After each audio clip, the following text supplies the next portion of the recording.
সন্তান বড় অফিসার, ব্রাহ্মণবাড়িয়াতে থাকে, ঢাকা শহরে থাকে। ছোট ভাইতে ফোন দিছে, ভাই মা তো অসুস্থ, খাইতে পারতেছে না, তুমি একটু বাড়িতে আসো, অথবা টাকা পাঠাও, মারে চিকিৎসা করাতে হইব। এই বদমাইশ ঢাকার জমিন থেকে উত্তর দেয়, কয় মারে এক কাজ কর, গ্রামের যে ডাক্তার আছে ওই ডাক্তার দিয়ে একটা পেলেন না পা খাওয়া দিয়ে ঠিক হয়ে যাবে। আর শ্বশুর শাশুড়ি যদি অসুস্থ হয়, শালি একটা ফোন লাগায়, দুলাভাই হ্যালো, আসলে নাই, মা তো অসুস্থ। অসুস্থ কষ কি, তাড়াতাড়ি ব্রাহ্মণবাড়িয়া সবচেয়ে ভালো ক্লিনিকে নিয়ে যাবি, যত টাকা লাগে আমি আছি। শ্বশুর শাশুড়ি অসুস্থ হইলে টাকার অভাব নাই, নিজের বাপ মা অসুস্থ হইলে ফকিন্নি সাজে, আসে না? কথা বল না কে কথা, যেহেতু আজে উঠছি দুটারও কথা বলতেই হবে। শুধুমাত্র নামাজের কথা বলবো, শুধু রোজার কথা, হজের কথা, এগুলো মসজিদে আলোচনা হয়, কিছু ঘরের অজ দিতে হবে। এই ওয়াজগুলো দরকার আছে না নাই? আবার বলবেন হুজুর এটা কোথায় পেলেন? আল্লাহ নিজে বলছে, ওয়াক্কাদা রাব্বুকা আল্লা তা'বুদু ইল্লা ইয়্যাহু ওয়া বিল ওয়ালিদাইনি ইহসানা। আল্লাহ বলছে তোমার মা বাবাকে ইহসান করো, তাদেরকে দয়া করো, তাদেরকে ভালোবাসো। ওয়াজ করছে স্বয়ং আল্লাহ, আজকে আমরা তার বিপরীতে কাজ করি, এই জন্য আমাদের ঘরে শান্তি নাই। কথা কোন ঠিক কিনা? এই শান্তি পাবি কোত্থেকে রে? শান্তি কোথার থেকে বাবা? আমারে ফোন দেওয়া অনেকেই বলে, হুজুর ঘরের ভিতর শান্তি নাই, হুজুর স্বামী স্ত্রীর ভিতর মিল নাই। আবার এই যে মাহফিলে আসি, আজকেও মাহফিলে একজন বলছে, হুজুর স্বামী স্ত্রীর ভিতর মিল নাই, একটু এই বিষয়ে কথা বলেন। এই স্বামী স্ত্রীর ভিতর আমার মতো হুজুরকে দিয়ে গা, সারা বিশ্বের হুজুরকে দিয়ে দোয়া করলে তোর ঘরের ভিতর জীবনেও সুখ পাবি না। কারণ তোর ঘরের ভিতর আছে টিভি।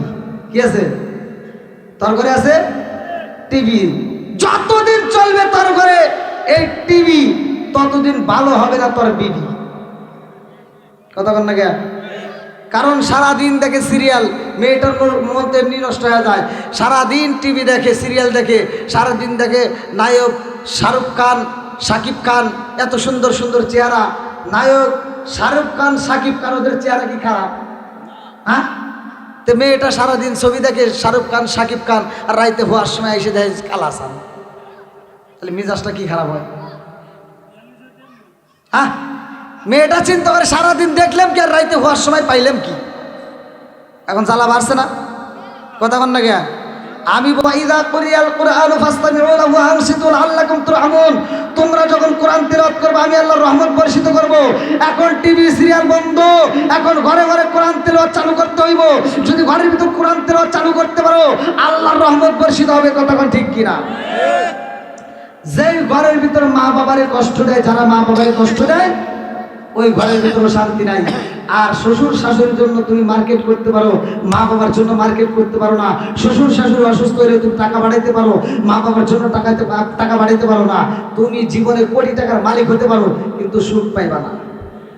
কথা কন? আর ওখানে দেওয়ার কারণ আছে, কারণ এই বদমাইশের ভিতর দোষ আছে। কারণ শালি ফোন দিছে, আর এমনিতে পাওয়ার বাইরে গেছে। শালি আবার বাড়িতে গেলে মাথা টিপে দেয় দুলাভাই, আছে না নাই? শালিতে দুলাভাইয়ের মাথা টিপে দেয় আর গুনগুন করে গান শোনায়। বইয়ের চাইতে শালি ভালো লাগে, আছে না নাই? কথা বোঝেন নাই? মাথা টিপে দেয় আর গান গায়, রঙিন সুতা রঙিন সামা মালা দেয় পুতির,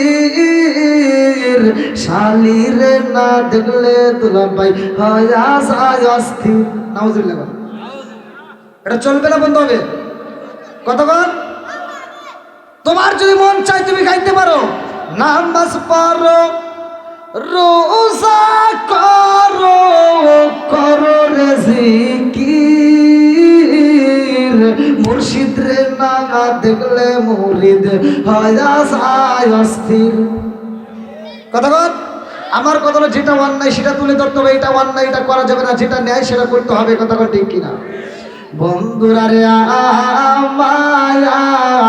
আমার মুরব্বী বাবারা ভালো করে শুনে নাও, আমার সোনার যুবকের দলের রে ভাই, ও সোনার যুবকের দলের, বাবা মায়ের কষ্ট দিস না, বাবা মায়ের দুঃখ দিস না, মা বাবার মুখে হাসি ফুটাইবা, মা বাবার মুখে খাউন দিবা।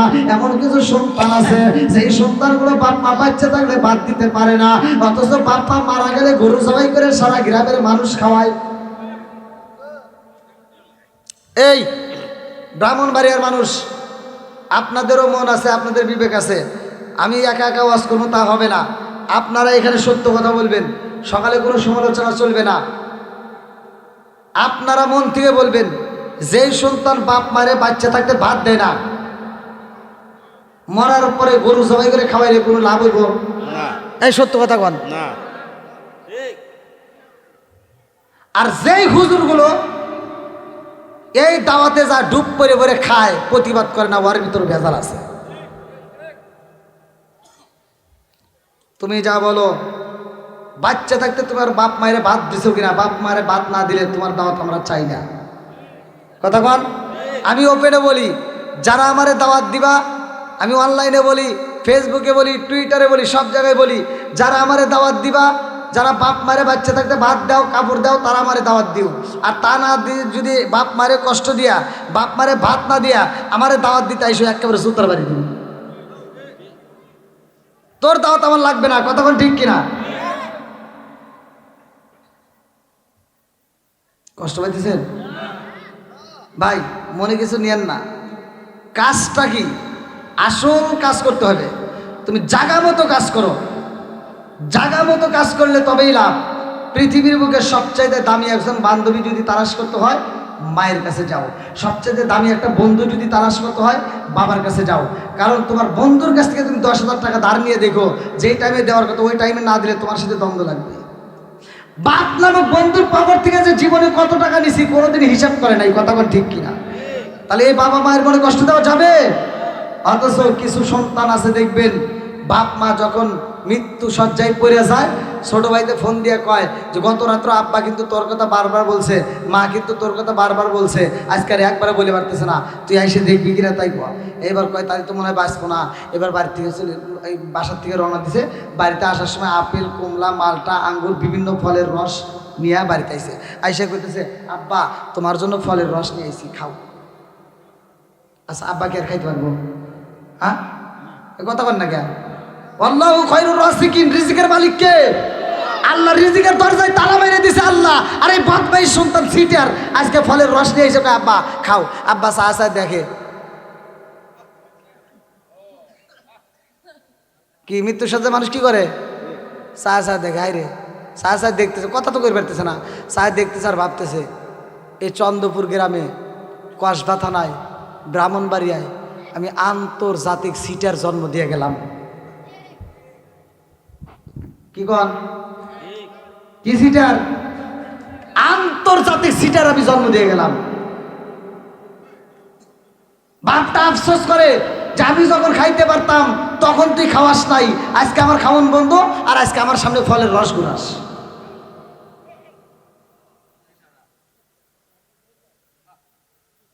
কষ্ট হইতেছে? এবার আপনারা বলেন, বাপ মা যখন খাইতে পারে তখন খাওয়াবো, না যখন খাওয়ান বন্ধ হয় তখন দেব? একসাথে বলেন। তা আজকের মাহফিল কি আপনাদের কষ্ট হইতেছে? এবার ইরুতিতে কথা বলতেছি, তাই না? কষ্ট হইতেছে? তাহলে আপনারা যারা আছেন উভয়ে একসাথে হাত তুলে আমাকে বলতে হবে সত্য কথা, যে আমরা বাপ মায়েরে কষ্ট দেব নাকি সুখ দেব? বাপ মায়েরে কাঁদাবো না হাসাবো? আর একটু জানেন, বাপ মায়েরে কাঁদাবো না হাসাবো? হাত তুলে দেখেন তো কারা কারা হাসাবেন। নারায়ে তাকবীর, নারায়ে রিসালাত। হাত তুলে সারা সাক্ষী দিয়েছেন, আলহামদুলিল্লাহ, আমার মনটা ভরে গেছে। হাত নামান। আপনারা যারা বলছেন বাপ মায়ের হাসাবেন, ভাই বাপ মায়ের যদি তুমি হাসাইতে পারো, স্বয়ং আল্লাহ হাসবে, স্বয়ং আল্লাহ হাসবে, আমার নবী হাসবে।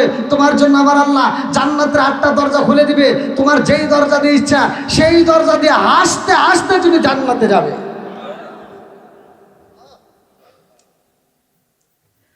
ও তুমি জিন্দা থাকতে এক মুঠো ভাত, ও তুমি জিন্দা থাকতে এক মুঠো ভাত দাও উনি মা বাবার মুখে, মরলে খাওয়াও পাড়ার লোক ডেকে মন আমার, মরলে খাওয়াও পাড়ার লোক ডেকে। মাসে মাসে লক্ষ টাকা ব্যাংকে রাখো জমা, বাড়ি বাড়ি ভিক্ষা করে তোমার মা বাবা, বাইরে তোমার মা বাবা। ও তোমার বইয়ের হাতে সোনার বালা, ও তোমার বইয়ের হাতে সোনার বালা, দিন কাটে তার কত সুখে। মরলে খাওয়াও পাড়ার লোক ডেকে, মন আমার মরলে খাওয়াও পাড়ার লোক ডেকে। ও তুমি জিন্দা থাকতে এক মুঠো ভাত দাওনি মা বাবার মুখে, মরলে খাওয়াও পাড়ার লোক ডেকে। মন আমার মরলে খাওয়াও পাড়ার লোক ডেকে। আছে না নাই? বাপ মাকে ভাত দেয় না যারা, দুনিয়াতে শান্তি পাবে না, আখিরাতেও তাদের শান্তি নেই। কথা বলেন ঠিক কিনা? বন্ধুরা রে আমার, আমার রহমতের নবী, দয়াল নবী, মায়ার নবী বলেছে, ও সাহাবীরা, আমার মায়া মেলা যদি জীবিত থাকতো, আমি নবী যদি আমার গায়ের চামড়া যদি সিলাইয়া জুতা বানায় দিতাম, ও সাহাবীরা, তারপরও মায়ের ঋণ শোধ হয় না। ও সাহাবীরা, তোমাদের যাদের মা বাবা জীবিত আছে গো, ওই মা বাবার খেদমত করবা, ওই মা বাবার মুখে হাসি ফুটাইবা। ঘোষণা দিছে কে? জোরে কম, আরো জোরে। বন্ধুরা রে আমার, আমার নবীর মা নাই রে, আমার নবীর বাবা নাই, আমার নবীর মা নাই, আমার নবীর বাবা নাই, আমার নবীর ভালোবাসার মানুষটা নাই। আমার এমন বান্ধবকে গো নাই, কার কাছে যায় রে প্রাণ জোড়াই। আমার এমন কোন বান্ধব নাই, কার কাছে যায় রে প্রাণ জোড়াই। আম্মা জান আয়েশা সিদ্দিকা রাদিয়াল্লাহু আনহা বলেছে, আমার নবীর ঘরে খাওয়ানোর অভাব ছিল, আমার নবীর ঘরে কাপড়ের অভাব ছিল, কিন্তু ভালোবাসার অভাব ছিল না। আরে আম্মা জান আয়েশা সিদ্দিকা রাদিয়াল্লাহু আনহা বলেছে, আমার নবীর ঘরের ভিতর রহমত বরকতের কোনো অভাব ছিল না। আম্মা জান খাদিজা কুবরা রাদিয়াল্লাহু আনহা বলেছে, ইয়া রাসূলুল্লাহ, নবী গো, আমি তো আপনার দুঃখের দিনের সাথী, আমি তো আপনার দুঃখের দিনের সাথী। ও মায়ার নবী গো, আমার ভিতর বড় ভয় হয়, আমি তো বুঝি বাঁচবো না, আমি তো বুঝি বাঁচবো না গো নবী, আমি তো অসুস্থ, আমি তো কোন সময় যেন বিদায় হয়ে যায়। ইয়া রাসূলুল্লাহ, নবী গো, ও মায়ার নবীজি, আমার ভিতর ভয় লাগে।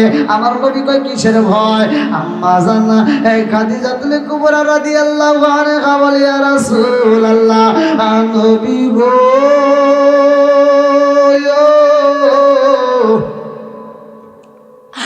আমি আপনার মাথায় হাত বুলাইয়া দেই গো নবী, আপনার শরীর মুবারকে তেল মালিশ কইরা দেই গো নবী, আমার ভয় ভাই গো নবী, আমি যখন মারা যাব, কে আপনার মাথায় হাত বুলাইয়া দিবে, কে আপনার শরীর মুবারকে তেল মালিশ কইরা দিবে? ইয়া রাসূলুল্লাহ, নবী গো, আমি আপনাকে জীবনের চাইতে বেশি ভালোবাসি। লা ইউমিনু আহাদুকুম হাত্তা আকুনা হাব্বা ইলাইহি মিন ওয়ালিদিহি ওয়া ওয়ালাদিহি ওয়ান নাস আজমাইন। ইয়া রাসূলুল্লাহ, নবী গো, ও মায়ার নবীজি, আমি এই জন্য চিন্তিত, আমি এই জন্য কান্দি। আমার নবী কয়, খাদিজা রে, তুমি আমার দুঃখের দিনের সাথী, আজকে এমন কথা বইলা তুমি আমারে কান্দাইও না। ও খাদিজা, এমনি আমি তোমারে বলতে পারবো না, আমার এই মায়ার কথাগুলো আমারে বইল না। এমন সময় আমার নবীর বিটি কাতুরে জান্নাতে মা ফাতিমা হাজির হয়ে যায়। আমার নবী কয়, ফাতিমা তো সাইয়্যিদাতুন মিন নিসাই আহলিল জান্নাহ, আমার ফাতিমা হইল জান্নাতের মহিলাদের সরদারিনী। জোরে জোরে কন্যা সুবহানাল্লাহ। ফাতিমা কয় আম্মা গো, ও মা আপনি চিন্তা করবেন না, আমার বাবার জন্য আপনার চিন্তা করতে হইব না। আমার বাবার মাথায় কে হাত বোলায় দিব, আমার বাবার শরীরে কে তেল মালিশ করে দিব। আম্মা গো মা, আমি ফাতিমা কথা দিলাম আমার বাবার মাথায় আমি নিজে তেল মালিশ করে দেব, আমার বাবার মাথায় আমি হাত বোলায় দিব, আমার বাবার শরীরে আমি তেল মালিশ করে দেব। আমার বাবারে আমি ফাতিমা মায়ের মতো ভালোবাসবো। জোরে জোরে কন্যা সুবহানাল্লাহ। আমার নবী কয় ও ফাতিমা তুমি তো কোনো সাধারণ মেয়ে না, ও ফাতিমা তো সাইয়্যিদা, তুমি নিসাই আলিল জান্নাহ, তুমি হইলা জান্নাতের মহিলাদের সরদারিনী। এমন সময় খাদিজাতুল কুবরা রাদিয়াল্লাহু আনহা চোখ ভরা পানি, বুক ভরা ব্যথা নিয়ে কান্দে আর কয় ইয়া রাসূলুল্লাহ, নবী গো, ও মায়ার নবীজি, আমি মা হইয়া যা পাইলাম না, আমার মেয়ে তা পাইল, কারণ আছে না নাই? আম্মা জান খাদিজাতুল কুবরা রাদিয়াল্লাহু আনহা কান্দে আর কয় নবী গো, আমি আপনার স্ত্রী হওয়ার পরেও, ফাতিমার মা হওয়ার পরেও আমি জান্নাতের মহিলাদের সরদারি তো হইতে পারলাম না, অথচ আমার মেয়ে হয়ে দেশে জান্নাতের মহিলাদের সরদারিনী হইল, কারণটা কি? আমার নবী কয় খাদিজা রে, ও খাদিজা, আমার মেয়ে খাতুনে জান্নাতের মা ফাতিমা মহিলাদের সরদারিনী কেন হইছে জানোনি? খাদিজা রে, ও খাদিজা, তোমার সাথে আমার ফাতিমার কোনো মিল আসেনি? তোমারে কেউ দেখছেনি? বলে হ্যাঁ দেখেছে। বলে কেমন ভাবে দেখেছে? কয় নবী গো, আমি তো ব্যবসা করতাম, আমি তো ছিলাম ব্যবসায়ী, আমি মানুষ সমাজে দাঁড়াইতাম, আমি ব্যবসার জন্য দাঁড়াইতাম, আমারে সবাই দেখতো। আপনি নবীর সাথে বিয়ে হওয়ার আগেও আমার বিয়ে হয়েছে। ও মায়ের নবী গো, আমি সবার সামনে দাঁড়াইতাম।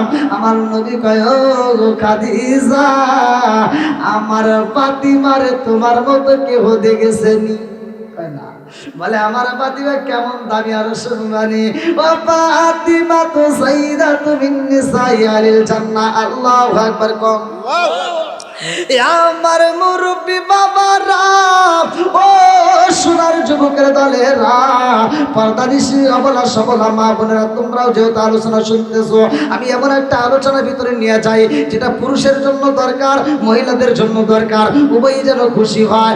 আরে অবলা সবলা মা রে, ও মা, আজকের আলোচনার শুনে জীবনটা তুমি গড়াও, তোমার জীবনটা ফাতিমার মতো মিল খাওয়াও, ফাতিমার মতো চলাফেরা শুরু করে দাও, দেখবা জীবনটা আলোকিত হয়ে যাবে। খাতুনে জান্নাত মা ফাতিমার সাথে জান্নাত হইব। ফাতিমা এমন একজন মেয়ের ভাই, ফাতিমা বাবা যা বলতো তাই করতো। সুবহানাল্লাহ। এমন একজন গেরিমানি মেয়ে ছিল। ফাতিমার যেই বান্ধবী ছিল রে ভাই, একজন ইহুদির মেয়ে। এই ইহুদির মেয়ে ফাতিমার সাথে মিশতে গিয়ে দেখে আল্লাহর নবীর বিটি খাতুনে জান্নাত মা ফাতিমা বাবাকে এত সম্মান করে, মারে এত সম্মান করে, বাপরে এত ভালোবাসে, মায়েরে এত ভালোবাসে। এই ইহুদি মেয়েটা ফাতিমার এই ব্যবহার দেখে নিজেও পাগল পারা হয়ে যায়। এই মেয়েটা কয় বান্ধবী রে, ও বান্ধবী, জীবনে কত মানুষ দেখলাম, তোমার মতো এরকম মানুষ দেখি নাই। ও ফাতিমা, তোমার ভিতরে যেই মহব্বত দেখলাম, বাবা মায়ের এত ভালোবাসো, এত সম্মান করো, এরকম তো কাউরে দেখি নাই। ফাতিমার সাথে এইবার বন্ধুত্ব আরো ঘনিষ্ঠ হয়ে যায়। এই মেয়েটার একদিন বিয়ের প্রস্তাব আসে। এই মেয়েটার যখন বিয়ের প্রস্তাব আসে, তার বাবা বলে মা গো, ও মা, দোনাট্য বাড়ির একটা বিয়ের প্রস্তাব পাইছি, সুন্দর একটা ছেলে তোমারে বিয়ে করতে চায়। এই মেয়েটা কয় আব্বা গো, তোমারে সম্মান দিতে হইব, এটা আমি ভালো কইরাই জানি, কারণ মুহাম্মাদের মেয়ে ফাতিমা, সে যেহেতু বাপরে সম্মান দেয়, এই জন্য আমি তোমারে সম্মান দেব। আব্বা গো, বাবা, আমি এই বিয়া করব কি করব না এটা এখন বলতে পারবো না, আমার এই সময় দেন, আমি আপনাকে রাত্রিতে রেজাল্ট দেব। বলে কেমনে দিবা? বলে আমি একটা আমার বান্ধবীর বাড়িতে যাব। আল্লাহু আকবার কোন। আরে ইহুদি মেয়ে ফাতিমার বাড়িতে দৌড়ায় এসে ভাই ফাতিমা রে, ও বান্ধবী, ও বান্ধবী, জানো শুনি রে বান্ধবী, আমার তো বিয়ের সম্মান দাঁড়াইছে, আমারে বিয়ে দিতে চাই আমার আব্বা। বলে কোথায় বিয়ে দিতে চায়? বলে সুন্দর একটা ছেলে পাইছে, আব্বা বইলে দিছে যে এই ছেলেটা ইহুদির একটা ছেলে, এই ছেলের সাথে আমারে বিয়ের প্রস্তাব দিছে। এইবারে ফাতিমা কই, ও বান্ধবী, তোমার বাবা যেহেতু বলেছে রে বান্ধবী, তোমার বাবা নিশ্চয় তোমার ভালো চায়, এই জন্য তুমি বিয়েতে রাজি হয়ে যাও। এইবার বান্ধবী কয়, ও ফাতিমা রে, আমি বিয়েতে রাজি হইতে পারি, আমার একটা শর্ত আছে। বলে কি শর্ত? বলে আমার বিয়ের ভিতর তোমার থাকতে হইব। আল্লাহু আকবার কোন। আমার বিয়ের ভিতর তোমার যাইতে হইবে। ফাতিমা কয়, বান্ধবী রে, ও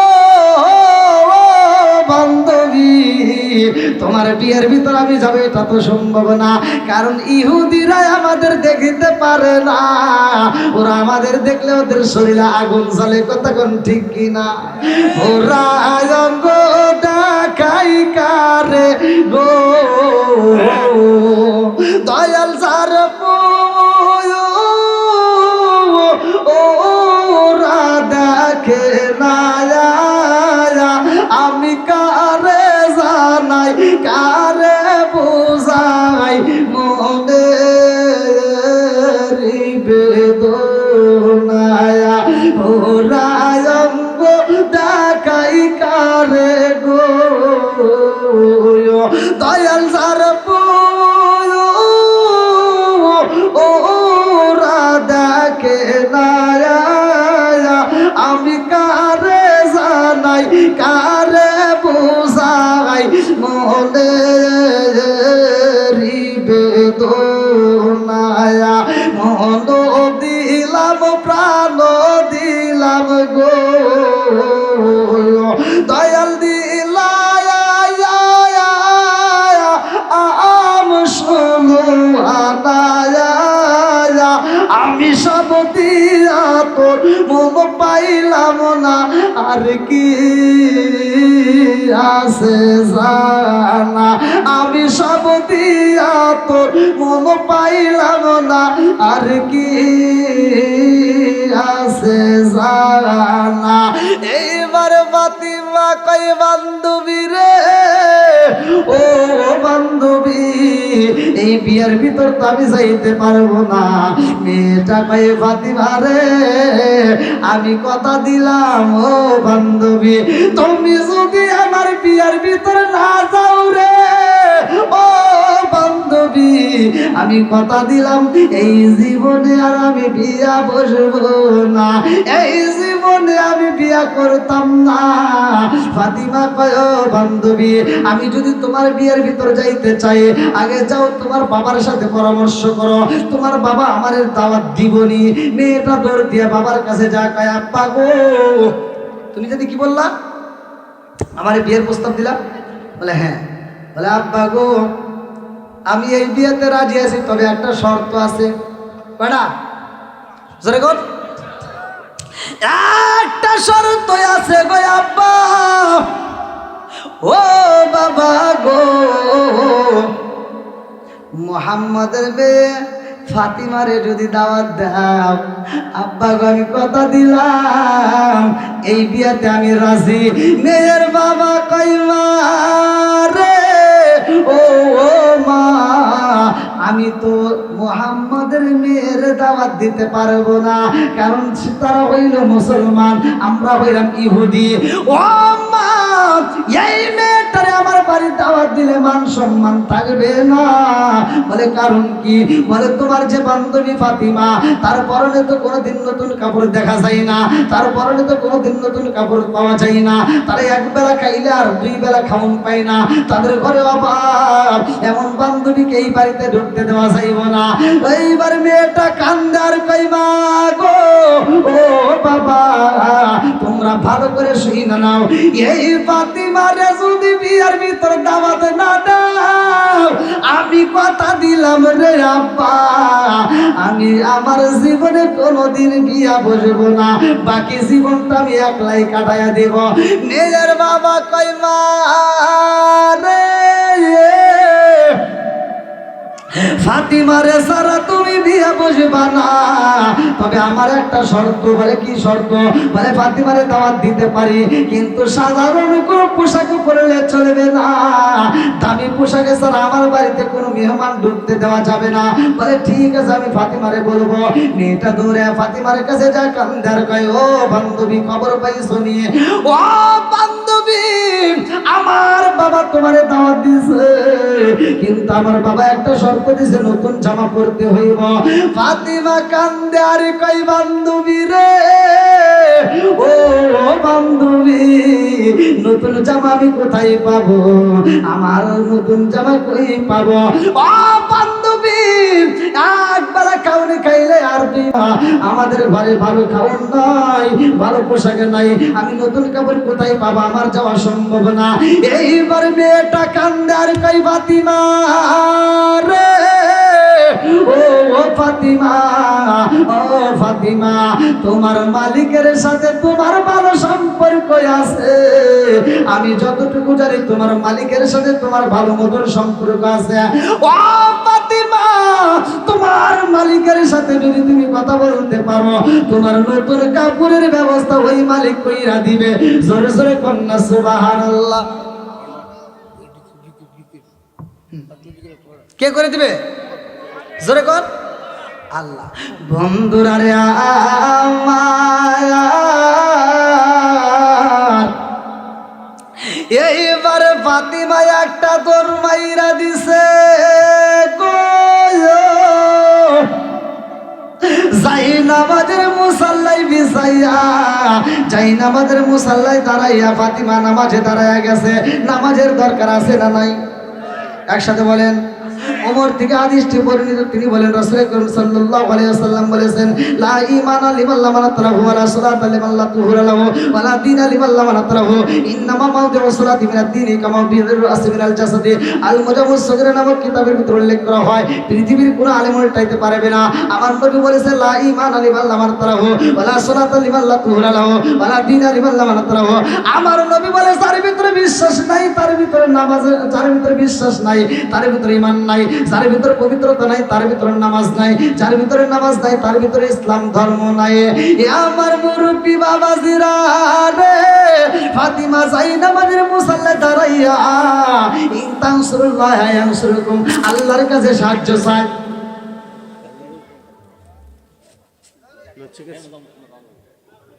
সমস্যা কার কাছে সাহায্য চাইছে? আমরা কার কাছে চাবো? একসাথে বলেন, কার কাছে? সাহায্যের মালিককে, রিজিকের মালিককে, হায়াতের মালিককে। আল্লাযী খালাকাল মাউতা ওয়াল হায়াতা লিয়াবলুয়াকুম আইয়ুকুম আহসানু আমালা ওয়া হুয়াল আজিজুল গফুর। হায়াত মউতের চাবিকাঠি কার হাতে? এইবার ফাতিমা যখন জাইনামাজের মুসাল্লায় আল্লাহর কাছে বলতেছে, আল্লাহ আমার বান্ধবী তো আমার দাওয়াত দিছে একটা নতুন পোশাকের কথা বলে, আল্লাহ তুমি নতুন জামার ব্যবস্থা করে দিলে তবে আমার যাওয়া সম্ভব, তা না হইলে যাওয়া সম্ভব না। আল্লাহ কয়, জিবরাইল রে, ও জিবরাইল, ও জিবরাইল দেখ দেখ আমার পাগলনি জাইনামাজের মুসাল্লায় দাঁড়ায়া চোখের পানি বালায়া কান্দে। ও জিবরাইল, আর দেরি করা যাইব না, যা আমার খাতুনে জান্নাত মা ফাতিমার জন্য দুনিয়ার কোন মার্কেটের কাপড় দেওয়া যাইব না, এমন কাপড় দিতে হইব রে, সেই কাপড় দুনিয়ার মার্কেটে পাওয়া যাইব না। এমন একটা কাপড় আমি আল্লাহ তাআলা দিতে চাই, যেটা আমার জান্নাতের বাজারে। জোরে জোরে কন্যা সুবহানাল্লাহ। ফাতিমা কয়, আল্লাহ এমন পোশাক আমারে তুমি দাও, ওই বিয়ার অনুষ্ঠানে যাইয়া গো আল্লাহ আমি এই পোশাক দেখাইয়া আমি মহিলাদেরকে কালেমার দাওয়াত দেব। জোরে জোরে কন্যা সুবহানাল্লাহ। এমন পোশাক আমার আল্লাহ যখন পাঠাইছে রে, জিবরাইল মার্কেটে নিয়ে আইছে গো। ফাতিমা নামাজে পড়ে যাই নামাজের মুসাল্লায়, জিবরাইল ঘরের ভিতর দরজার সামনে রাইখা যাই রে ভাই। ফাতিমা নামাজে পইরা এইবার যাই নামাজের মুসাল্লা থেকে উঠতে দেখে সুন্দর একটা মার্কেটের প্যাকেটে দেখা যায়। ফাতিমার মনের ভিতর আনচান শুরু হয়ে যায়, কারণটা কি এই প্যাকেট কোথা থেকে আসলো বুঝে আসে না। এইবারে ফাতিমা প্যাকেটে নিয়ে বাবার কাছে যাইয়া কান্দে আর কয় আব্বা গো, ও বাবা দেখছো রে বাবা, আমার ঘরের ভিতরে এত সুন্দর একটা প্যাকেটে পাওয়া যায়। আমার নবী প্যাকেট হাতে নিয়ে কয় ও ফাতিমা এমন বাজার কই থেকে আইছে রে মা, এইটা তো কোনো দুনিয়ার বাজার না, এইটা তো কোনো দুনিয়ার বাজারে পাওয়া সম্ভব না। ও মা এইটা জান্নাতের বাজার রে মা, এই বাজার কোথায় পাইলা? ফাতিমা কয় আব্বা গো ও বাবা, আমি যখন আমার বান্ধবীরে বলছিলাম বিয়াতে যাব না, আমার বান্ধবী বলেছে তোমার মালিকের সাথে ভালো সম্পর্ক, আমার মালিকের সাথে আমার সম্পর্ক। আমি যাই নামাজের মুসাল্লায় দাঁড়াইয়া আল্লাহরে বলছি আল্লাহ তুমি যদি একটা পোশাকের ব্যবস্থা কইরা দিতা, এমন একটা পোশাক দাও রে আল্লাহ, সেই পোশাকটা পইরাই আমি আমার বান্ধবীর বিয়ের ভিতরে যাইয়া প্রত্যেকটা মহিলারে আমি কালেমার দাওয়াত দেব। ও বাবা আমার ঘরের ভিতরে প্যাকেটে পাইলাম, তারপরে আমার নবী কয় ফাতিমা রে আমার আল্লাহ তোরে ভালোবাসে ফাতিমা, তোমার জন্য জান্নাতের বাজারে পাঠাইছে, মার্কেটে পাঠাইছে। ফাতিমা রে আমার নবী কয় তাড়াতাড়ি পরনে পোশাক পইরা যাও, ও ফাতিমা তোমার বান্ধবীর বিয়ের ভিতর তুমি যাইবা তাতে কোনো সমস্যা নাই। এইবার ফাতিমা যখন পোশাক পইরা রওনা দিছে রে ভাই, বান্ধবীর বিয়ের ভিতরে যাইয়া আরে দেখে শত শত মহিলা হাজির হইছে রে, রঙ বেরঙের পোশাক লাগাইছে। ফাতিমা যেই পোশাক পইরা ওই বিয়ের মজলিসের ভিতরে ঢুকছে রে, ফাতিমা তাকায়া দেখে যতগুলো মানুষ আইছে সবগুলো মহিলারা ফাতিমার দিকে তাকায়া তাকায়া আফসোস করে, জীবনে কত কাপড় দেখিলাম, জীবনে কত কাপড় দেখলাম, পোশাক দেখলাম, এরকম পোশাক তো দেখি নাই। সবগুলো মহিলারা একজন আর একজনের কাছে কয় কোনটা কন্যা, কোনটা মেয়ে, কোনটা কে আমি তো বুঝি না, এই মেয়েটাকে। ফাতিমার দেখা সবাই আফসোস করে রে, সবাই বলে আজকে যার বিয়া হইব তার বান্ধবী এটা হলো ফাতিমা। সব মহিলারা কয় এত সুন্দর জামা কই পাইলা? ফাতিমা কয় এই বাজার তোমরা জানো না, এটা হলো জান্নাতের বাজার। জোরে জোরে কন্যা সুবহানাল্লাহ। একজন কোটিপতির স্ত্রী ইহুদির বউ দাঁড়ায়া কয় ফাতিমা রে এই বাজারের ঠিকানাটা দিয়া দাও। ও ফাতিমা আমারে যদি এই বাজারের ঠিকানাটা দিতা, আমি কথা দিলাম যত টাকা লাগুক, যত পয়সা লাগুক, আমি এই কাপড় কিনে নিয়ে আসবো। ফাতিমা কয়া পারে এমন বাজারের দিকে কিনেছি রে আপা, এই বাজারে যাওয়া অত সহজ না, এই বাজারে যদি যাইতে হয় আমার ইয়াতিম বাবার হাতে হাত রেখে কালেমা পড়তে হয়। জোরে জোরে কন্যা সুবহানাল্লাহ। যাও সাহায্য তাহলে চাইছে কার কাছে? দিছে কে? সব মেয়েরা পাগল হবে। ফাতিমার ঘরে যদিও অভাব ছিল কিন্তু ভালোবাসার অভাব ছিল না। তা আলোচনাটা দীর্ঘ সময় করতে গেলে অনেক সময় লাগবে। রাত 11টা পার হয়ে গেছে। আলহামদুলিল্লাহ আজকের মজলিসটাকে আল্লাহ কবুল করুক সবাই কোন আমিন। আমরা সকলেই জিকির করব, কারণ আমি আয়াতটা পড়েছি সূরা রাদ আয়াত নম্বর 28। আল্লাহ বলছে আলা বিজিক্রিল্লাহি তাতমাইন্নুল কুলুব। আল্লাহ বলছে যে কলবের ভিতরে আমি আল্লাহর স্মরণ আছে